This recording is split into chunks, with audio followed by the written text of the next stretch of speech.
Recap episodes. They're usually just a way for a studio to fill a time slot for the week, while animators have a few more days to slave away. Easily skippable and painfully clear filler, how can a show make them more interesting? In 2010, Fullmetal Alchemist Brotherhood asked that question. If somehow you haven't seen the show, let me give you a little bit of background.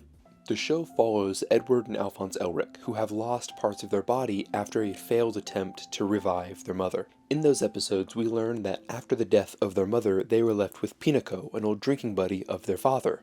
They were left with her because their father abandoned them before their mother even died. By this point in the story, we know nothing about Hohenheim, and that is entirely by design. So finally, let's get into the recap. You mean you can sense his presence or something? No, I'm a man. I'm good with directions.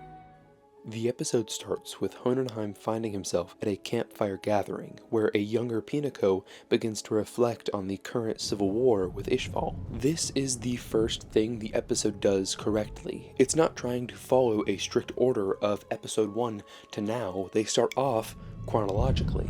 And even still, all of these flashbacks aren't just trying to waste your time, they specifically show sequences in an order that causes the audience to question more about characters and motives. Back at the campfire, Hohenheim is asked by a little girl if he wants to dance. I wonder who she could be. Pinako points out how that young girl is almost the same age as Hohenheim's kids were when they attempted to perform human transmutation.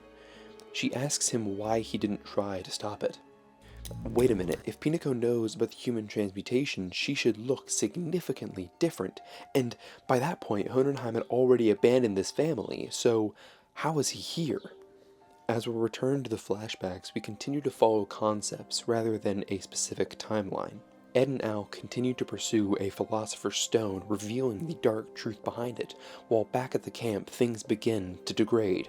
First, the fire collapses in on itself, and then the shadows of the dancers become contorted into the truth. Suddenly, a second Hohenheim appears, inviting the first to exploit these useless humans, and after the next bout of flashbacks, the first is confronted by Pinako again. With all his knowledge about what's going on, why hasn't he tried to help? And this is the first moment the episode changes from a simple recap to an actual character study. Up to this point, Hohenheim has been portrayed as simply an asshole. He judges his children for attempting human transmutation when they only did it because they had no other family. Now, pause for a moment. Come with me.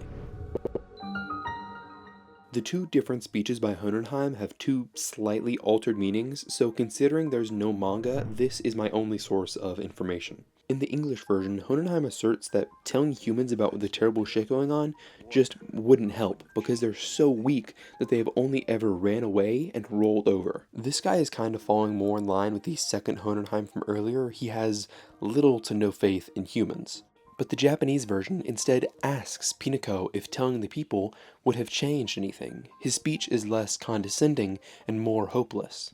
Okay, we can leave the corner now. Pinako pushes back against this idea of weak humans by showing us the coolest moments from the show so far. Humans never give up. As she continues to question Hohenheim, the second one reappears. Not only is he more aggressive and demeaning towards humans, but he also has a completely different voice actor setting him apart from Hohenheim.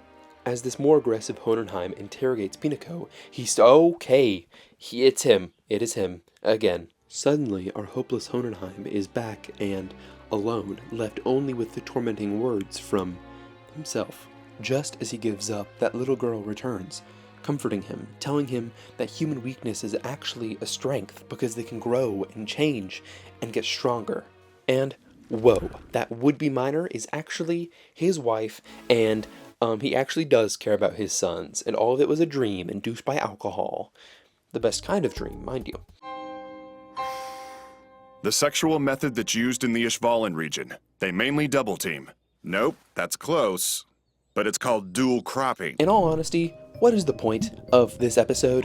And, to be honest, this video? I find this episode really interesting for 3 reasons.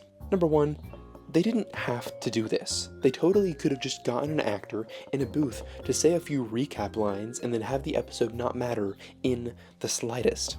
I'm still not exactly sure why this episode happened. There was no break between part 2 and 3, and there's only 26 episodes so far. I guess some people just can't handle that length. Hey, damn. I'm recording this in a closet. The production studio behind this show had to pay people to write, animate, and voice these entirely new scenes, and they just did it for the love of the game. That is one of my favorite parts about Fullmetal Alchemist Brotherhood, the clear passion from the people working on it. They created an entirely new Episode 1 because they already loved these characters and this story. Mind you, I didn't like that Episode 1, and it's nowhere near as good of an introduction as the original Episode 1, but Number 2, if you take the 11 minutes of usable content, this is a really interesting character study. The entire dream serves as Hohenheim debating himself over the reality of trying to help humans. The perspectives given to other characters shows us a small look into his relationship with them, but every single part is his ideas. Number 3, this episode is widely ranked as the worst in the series, which makes sense. No one wants to be tricked into watching a recap, but there's a lot more here than people imagine. So maybe the next time you watch the show, you take the 10 minutes to download it from a torrenting But make site. sure you have Qubit Torrent, because that's the place to get torrents, because Qubit Torrent Do you have anything yet? Do you need to buy Adobe? Because Adobe needs to be pirated. Fuck Adobe. And finally, you'll be able to watch a finished product. Let's look at the door.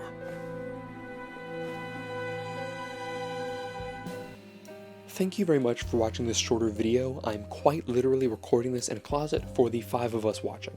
Have a fantastic day. Toodles.